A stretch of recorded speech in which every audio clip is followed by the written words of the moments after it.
Hey guys, நம்ம எல்லாருக்குமே கேள்வி கேட்க தெரியும். நம்ம எல்லாருக்குமே முடிவுகளை எடுக்க தெரியும்.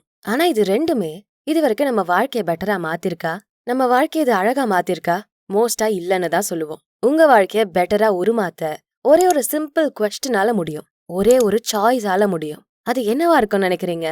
ஒரு கேள்வி, ஒரு முடிவு. கெஸ் பண்ண முடியுதா? இந்த ரெண்டுமே ரொம்ப ஃபேமஸான சக்சஸ்ஃபுல் பீப்புள் ஃபாலோ பண்றது. சோ ஸ்கிப் பண்ணாம இந்த வீடியோவை பாருங்க. இந்த ரெண்டுத்துக்குமான பதில தெரிஞ்சுக்கலாம். நம்ம ஆடியன்ஸ்க்கு யூஸ்ஃபுல்லா இருக்கக்கூடிய ப்ரமோஷன் பண்ணணும்னா டிஸ்கிரிப்ஷன்ல இருக்க இன்ஸ்டாகிராம் லிங்க் இல்ல இமெயில் ஐடி கிளிக் பண்ணி எங்களை காண்டாக்ட் பண்ணுங்க. வண்டி ஓட்டிட்டு போறப்போ வேடிக்கை பார்த்துக்கிட்டோ இல்ல எதை பத்தியாவது யோசிச்சுக்கிட்டோ செம டிஸ்ட்ராக்ட் ஆகியிருப்போம். ஆனா நம்ம எங்க போய் சேரணுமோ அந்த இடத்துக்கு கரெக்டா போய் சேர்ந்துருவோம். எப்படி நம்ம வந்தோம்? கரெக்டா வழியை பார்த்து வண்டி ஓட்டிட்டு வந்த மாதிரி ஞாபகம் இல்ல அப்படின்னு உங்களுக்கு தோணும். இந்த மாதிரி நம்ம வாழ்க்கையில நிறைய டைம் ஆட்டோ பைலட் மோடுக்கு நம்ம போயிருவோம். நம்மளே அறியாம காலையில எழுந்து பிரஷ் பண்ணிட்டு குளிச்சுட்டு வெளியே வர்றது, அப்புறமா குளிச்சமா இல்லையான்னு யோசிக்கிறது, இப்படி ஆட்டோ பைலட் மோட்ல நம்ம இயங்கிட்டு இருக்கப்போ நிறைய விஷயங்களை இழக்க ஆரம்பிப்போம். ஸ்டீவ் ஜாப்ஸ், ஆப்பிள் கம்பெனியோட முன்னாள் சிஇஓ, வாழ்க்கையை எப்படி பர்பஸோட உருப்படியா வாழணும், எப்படி தன்னோட சக்சஸ் மேலயும் வாழ்க்கை மேலயும் கண்ட்ரோல் எடுத்துக்கணும்னு ஸ்டீவுக்கு நல்லாவே தெரிஞ்சிருந்தது. அதனாலதான் தினமும் காலையில எழுந்து கண்ணாடி முன்னாடி நின்னு ஒரே ஒரு முக்கியமான கேள்வியை கேட்டுப்பாரு. இன்னைக்குதான் என் வாழ்க்கையோட கடைசி நாளா இருந்தா இன்னைக்கு நான் செய்ய இருக்கிறத செய்ய விருப்பப்படுவேனா? இதுக்கான பதில் தொடர்ந்து பல நாட்களுக்கு இல்ல அப்படிங்கறதா இருந்தா எனக்கு தெரியும் கண்டிப்பா நான் எதையோ மாத்திக்கணும்னு. எக்ஸாம்பிளுக்கு நேத்து நைட் உங்களுக்கு பாஸ் கிட்ட இருந்து ஒரு மெசேஜ் வருது. இன்னைக்கு ஒரு ப்ராஜெக்ட மொத்தமா கம்ப்ளீட் பண்ண சொல்றாங்க. இப்போ இன்னைக்கு காலையில நீங்க எழுந்துக்கிறீங்க. இன்னைக்குதான் உங்க வாழ்க்கையோட கடைசி நாள். இனி நீங்க இந்த உலகத்துல இருக்க போறதில்ல. அப்போ நீங்க உங்க பாஸ் சொன்ன அந்த ப்ராஜெக்ட முடிக்கணும்னு பாப்பீங்களா? இல்ல நீங்க ஆசைப்பட்ட விஷயங்களை இந்த உலகத்துல கடைசியா செஞ்சுட்டு போவீங்களா? பாஸ் சொன்ன வேலையை செய்ய மாட்டீங்க தான். அந்த கடைசி நாள உங்க விருப்பத்துக்கு தான் வாழ்வீங்க. சரிதானே? நிறைய பேர் இந்த மாதிரி கேள்விகளை தங்களுக்குள்ள கேக்குறதே இல்ல. அங்கதான் பிரச்சனையே. பிடிக்காத வேலைய விருப்பமே இல்லாம செஞ்சுக்கிட்டே இருப்பாங்க. என்னடா வாழ்க்கை இது? காலைல 9 மணிக்கு போறோம், நைட் 9 மணிக்கு வரோம். படிச்சதுக்கு ஏத்த வேலையும் இல்ல, பிடிச்ச வேலையும் இல்ல. இப்படி புலம்பதான் செய்வோம். ஆனா ஒரே ஒரு கேள்வி, தினமும் காலையில எழுந்து இன்னைக்குதான் உன் வாழ்க்கையோட கடைசி நாளா இருந்தா இப்படி பிடிக்காத வேலைக்கு கஷ்டப்பட்டு போவியாடான்னு மூஞ்சில அடிச்ச மாதிரி கண்ணாடிய பார்த்து கேக்குறப்போ அங்கதான் தெரிய வரும் நீங்க உங்க வாழ்க்கைய தப்பா வாழ்ந்துகிட்டு இருக்கீங்கன்னு. அத மாத்தி பெட்டரா வாழணும்னு. காலையில எழுந்ததும் சாவ பத்தி யோசிக்கணுமா? இது தப்பாச்சே, யாராவது இப்படி யோசிப்பாங்களா அப்படின்னு நம்ம திட்டுவோம். ஆனா ரியாலிட்டி என்னன்னா, சாவ விட வேற எதுவுமே நமக்கு மாற்றத்தையும் கொடுக்காது, மோட்டிவேஷனையும் கொடுக்காது. சாவ பத்தி நீங்க யோசிக்கிறப்போ இன்னும் உங்க வாழ்க்கைய பெட்டரா மாத்திக்க தான் பாப்பீங்க. உங்களுக்காக உங்க வாழ்க்கைய வாழ பாப்பீங்க. உங்க சாவை எதிர்கொண்டு சந்தோஷமா இந்த உலகத்தை விட்டு பிரிய நீங்க தயாராகிட்டு இருப்பீங்க. அதனாலதான் ஸ்டீவ் ஜாப்ஸ் இந்த மாதிரி சிறந்த கேள்விகளை தினமும் தாங்கிட்ட கேட்டிருக்காரு. ஏன் இந்த மாதிரி கேள்விகளை கேட்கணும்? இது நம்மள அவேரா இருக்க வைக்கும். இன்னும் நல்ல செல்ஃப் அவேர்னஸோட இருக்க சில டெக்னிக்ஸ் இருக்கு. இது நம்ம வெற்றியையும் இம்ப்ரூவ் பண்ணும், வாழ்க்கையும் முழுசா வாழ வைக்கும். நான் இப்ப சொல்ல போறது கண்டிப்பா ஒரு தடவையாச்சும் நடந்திருக்கும். வேலைக்கு போவீங்க, ஸ்கெடியூல்லாம் பண்ணி வேலையை பார்க்க ஆரம்பிக்கிறப்போ உங்க ஸ்கெடியூல்ல தேவையில்லாத டாஸ்க் எல்லாம் வந்துடும். நைட் ஆகிரும். அப்பவும் நீங்க பிரயோஜனமா எதையுமே முடிச்சிருக்க மாட்டீங்க. வேலை இருக்கப்பவே அர்ஜென்ட் இல்லாத முக்கியமில்லாத சில வேலைகள் இடையில வந்து உங்க மொத்த வேலையும் சொதப்பி விட்டுரும். இதுக்குதான் ஸ்டீவ் ஜாப்ஸ் கண்ணாடிய பார்த்து உங்ககிட்டயே கேள்வி கேட்கிற அந்த மிரர் டெக்னிக்க சொல்லி கொடுத்திருக்காரு. உங்க ஜீனியஸ் ஜோனை கண்டுபிடிக்கணும். ஜீனியஸ் ஜோன் அப்படிங்கறது உங்களால மட்டுமே செய்யக்கூடிய ஒரு ஐடியா இல்ல ஒரு டேலண்ட்டை நீங்க கண்டுபிடிக்கணும். இது உங்க வாழ்க்கைக்கு கரியருக்கு அர்த்தத்தையும் வெற்றியையும் கொடுக்கறதா இருக்கணும். அந்த ஐடியாவை தேடணும். இது உங்க பலங்களை ஃபோக்கஸ் பண்ண உதவும். தேவையில்லாத விஷயங்களை நீங்க தவிர்த்துப்பீங்க. உதாரணத்துக்கு உங்களுக்குன்னு கொடுக்கப்பட்ட வேலைங்க இருக்கப்போ மத்தவங்க ஹெல்ப்னு கேக்குற சின்ன சின்ன டாஸ்க சின்னதானு முடிச்சிடலாம். எப்படி முடியாதுன்னு சொல்ல முடியுங்கிற சில்லி ரீசன்ஸுக்காக அதை செய்யறப்போ அதுல வேஸ்ட் ஆகுறது உங்க டைம், எனர்ஜி, மூடு, இப்படி சொல்லிக்கிட்டே போகலாம். எதுக்காக தேவையில்லாததை பண்ணணும்? இன்னொரு பக்கம் நீங்க உங்களுக்கு தேவையில்லாத ஒரு வேலையை செய்றீங்கன்னா அதுக்கு காரணம் ஜீனியஸ் ஜோனை கண்டுபிடிக்கல.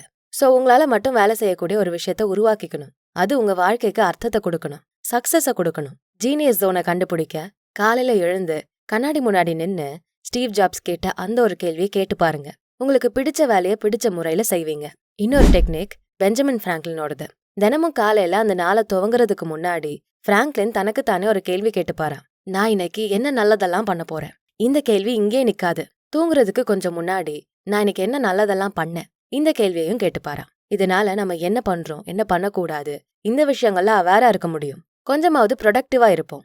என்ன நல்லது செய்ய போறோம்னு கேட்ட கேள்விக்காகவே நல்லதை செய்வோம். நீங்களே ஒரு லிஸ்ட போட்டு அதை அடைய டார்கெட் செட் பண்ணி அடையவும் செய்வீங்க. நீங்க எதை அச்சீவ் பண்ண நினைக்கிறீங்களோ அந்த கோல்ஸ்ல 3 கோல்ஸை தினமும் காலையில எழுதிக்கோங்க. உங்களால அது எதையுமே அடைய முடியலன்னா கூட பரவாயில்ல, அட்லீஸ்ட் இதெல்லாம் நான் செய்யணும்னு நீங்க போட்ட எஃபர்ட்டே போதும். நீங்க காலையில என்ன நினைக்கிறீங்களோ அது அன்னைக்கு நாள் முழுக்க தாக்கத்தை ஏற்படுத்தும். அதனாலதான் காலையில ஃப்ரெஷ்ஷா எழுந்திருக்க சொல்றாங்க. எரிச்சலோட எழுந்தா எரிச்சலோட தான் அன்னைக்கு நாள் முடியும். உங்க நாள் பாசிட்டிவா மாறணும். அதுக்காக நீங்க காலையில சில மணி நேரங்கள்ல ஃபோக்கஸ் பண்ணணும். காலையில எழுந்ததும் நல்லதை யோசிங்க, நல்லதை செய்யுங்க. தியானம் பண்ணி பாருங்க. மைண்ட் ரிலாக்ஸ் ஆகும். எண்ணங்கள் அலமோதாது. நெகட்டிவ் எண்ணங்கள் மைண்ட்ல வராது. ஹார்வர்ட் ஸ்டடீஸ்ல கிடைச்ச ரிசல்ட் படி காலையிலே உங்க நாளை நீங்க நல்லதா அமைச்சுக்கிட்டீங்கன்னா அன்னைக்கு நாள் முழுக்க நல்லா இருக்கும், நிம்மதியா இருக்கும். நீங்க காலையில எழுந்ததுமே உங்க வாழ்க்கைக்கான அர்த்தத்தையும் நோக்கத்தையும் கண்டுபிடிச்சிட்டீங்கன்னா உங்களோட ப்ரொடக்டிவிட்டி அதிகமாகும், கவனம் அதிகமாகும். ஈவன் உங்களோட வாழ்க்கையிலேயே பல மாற்றங்களை நீங்க பாப்பீங்க. சோ ஒரே ஒரு கேள்வி, அந்த கேள்வி எதுவா வேணாலும் இருக்கலாம். உங்களை அது மோட்டிவேட் பண்ணணும். ஸ்டீவ் ஜாப்ஸ் கேட்ட மாதிரி உங்க சாவை கூட நீங்க நினைவுபடுத்திக்கலாம். வாழ்க்கையை பிரயோஜனமா வாழ சாவை விட பெஸ்ட் மோட்டிவேஷன் எதுவுமே இல்ல. பெஞ்சமின் பிராங்க்லின் சொன்ன மாதிரி நீங்க நல்லதை செய்ய நினைக்கலாம், பாசிட்டிவா எல்லா நாட்களையும் மாத்தலாம். ஒரே ஒரு கேள்வியில உங்க வாழ்க்கையே சூப்பரா மாறுதுன்னா இதை விட வேற என்ன வேணும்? ஒரு கேள்வி பார்த்துட்டோம். அடுத்ததா ஒரே ஒரு முடிவு, டெசிஷன். இன்னைக்கு உலகத்துல இருக்க செல்வந்தர்கள்ல ஒருத்தர் தான் வாரன் பஃபெட். இவர் இன்வெஸ்ட்மெண்ட், கம்பவுண்டிங், ஸ்டாக் மார்க்கெட் இதுல ஃபேமஸான பர்சன். இதனாலதான் அவர்கிட்ட இன்னைக்கு பல கோடி ரூபாய் இருக்கு. இன்னும் பல வருஷத்துக்கு அவருக்கு காசு வந்துகிட்டே தான் இருக்கும். இதுக்கெல்லாம் பல காரணம் இருக்கலாம். ஆனா அவரெடுத்த ஒரே ஒரு முடிவு, அந்த ஒரு சக்தி வாய்ந்த முடிவு தான் அவரை சிறந்த வெற்றியாளனா மாத்திருக்கு. இன்னைக்கு இவ்ளோ செல்வத்தை அள்ளி கொடுத்துருக்கு. அந்த ஒரு முடிவு என்ன தெரியுமா? உங்க மேல நீங்க இன்வெஸ்ட் பண்ணணும். உங்க வாழ்க்கையில நீங்க செய்யக்கூடிய பெஸ்ட் திங் என்னன்னா உங்க மேல நீங்க இன்வெஸ்ட் பண்றதுதான். தொழிலதிபர்கள், வியாபார தலைவர்கள் எல்லாருமே வெளியே தான் வாய்ப்புகளை தேடுவாங்க, வெளியே தான் இன்வெஸ்ட்மெண்ட்டை தேடுவாங்க. ஆனா பஃபெட் நமக்குள்ளதான் இன்வெஸ்ட்மெண்ட் ஒளிஞ்சிருக்குன்னு சொல்றாரு. இது உங்களை பர்சனலாவும் ப்ரொஃபஷனலாவும் வளர வைக்கும், தலைமைத்துவத்தை அதிகப்படுத்தும், உங்களை சக்சஸுக்கான பாதையில வழி நடத்தும். பஃபெட் சொன்னபடி நம்ம மேல நம்ம இன்வெஸ்ட் பண்ணணும்னா என்ன செய்யலாம்? நம்பர் 1, தொடர்ந்து லேர்ன் பண்றதுல இன்வெஸ்ட் பண்ணணும். பஃபெட்டை பொறுத்த வரைக்கும் நம்மளோட நாலேஜ், நம்ம அறிவு தான் இருக்கிறதுலே சூப்பரான ஆசெட். பஃபெட் தினமும் ரீட் பண்றது, புதுசா கத்துக்கிறது, இதுல அதிக கவனம் செலுத்துவாராம். மார்க்கெட்ல என்ன நடக்குது, எந்த இண்டஸ்ட்ரி பெஸ்டா இயங்குது, இப்படி அப்பப்ப தேவைப்படுற நாலேஜ்ல பஃபெட் ஆர்வம் காட்டுவாராம்.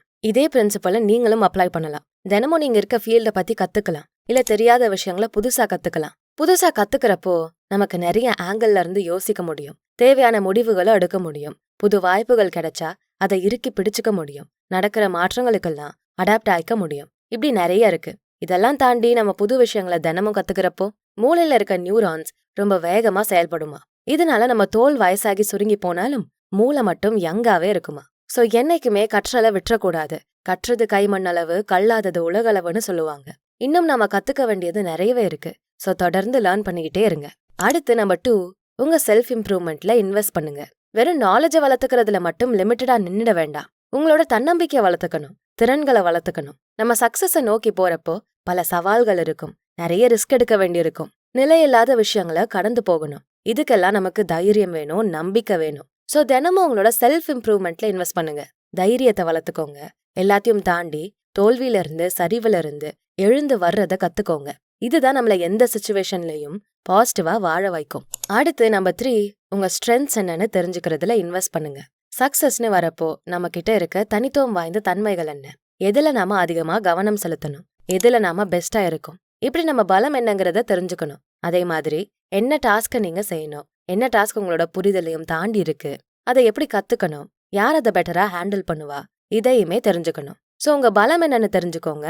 அந்த பலத்துல நீங்க ஃபோக்கஸ் பண்ணி அந்த ஏரியாவை கெட்டியா பிடிச்சுக்கணும். அடுத்து நம்பர் 4, உங்களோட சப்போர்ட்டிவ் நெட்வொர்க்ல இன்வெஸ்ட் பண்ணுங்க. உங்க வெற்றிக்கு இன்னொரு முக்கியமான விஷயம், உங்களை சுத்தி சரியான மக்களை வச்சுக்கணும். வாரன் பஃபெட் என்னதான் பெரிய அளவுல சம்பாதிச்சு எல்லாருக்கும் இன்ஸ்பிரேஷனா இருந்தாலும் அவர் தன்னோட நெட்வொர்க்ல ரொம்ப கான்ஷியஸா இருந்தாரு. தேவைப்படுற நேரத்துல சரியான மென்டர்ஸை பார்த்து பேசுவாரு. அவரோட பார்ட்னர்ஸ் எப்படி இருக்கணும், ஃப்ரெண்ட்ஸ் எப்படி இருக்கணும்னு அவரே தேர்வு செஞ்சாரு.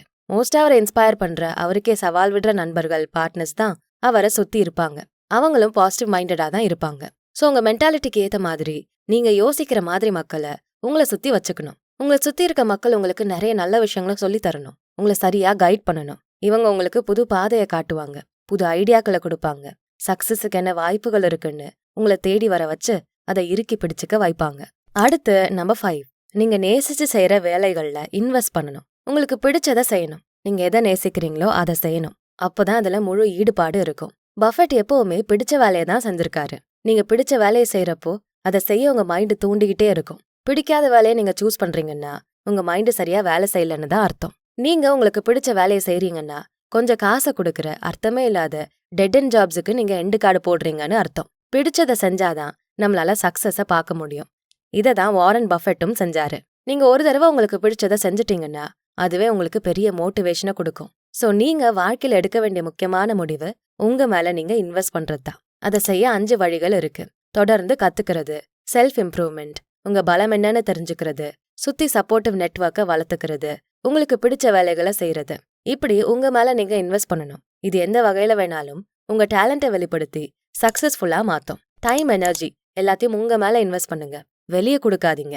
சோ உங்க வாழ்க்கைய மொத்தமா பெட்டரா மாத்த நீங்க கேட்க வேண்டியது ஒரே ஒரு கேள்வி, எடுக்க வேண்டியது ஒரே ஒரு முடிவு. அந்த ஒரு கேள்வி காலையில நீங்க எழுந்ததும் கண்ணாடியை பார்த்து கேளுங்க. உங்களை மோட்டிவேட் பண்ற கேள்வியா அது இருக்கணும். ஸ்டீவ் ஜாப்ஸ் கேட்ட மாதிரி, இன்னைக்கு நாள் தான் என் வாழ்க்கையோட கடைசி நாளா இருந்தா நான் இன்னைக்கு செய்ய இருக்கிறத செய்ய விரும்புவேனா? இந்த கேள்வியை கேட்டு பாருங்க. நாட்கள் முழுக்க உங்களுக்கு அவசியமானதா, உங்களுக்கு வேண்டியதா மட்டுமே நீங்க செய்வீங்க. நீங்க எடுக்க வேண்டிய அந்த ஒரு முடிவு உங்க மேல நீங்க இன்வெஸ்ட் பண்ணணும். இதுதான் உங்க சக்சஸ எந்த திசையில இருந்து வேணாலும் கொண்டு வரும்.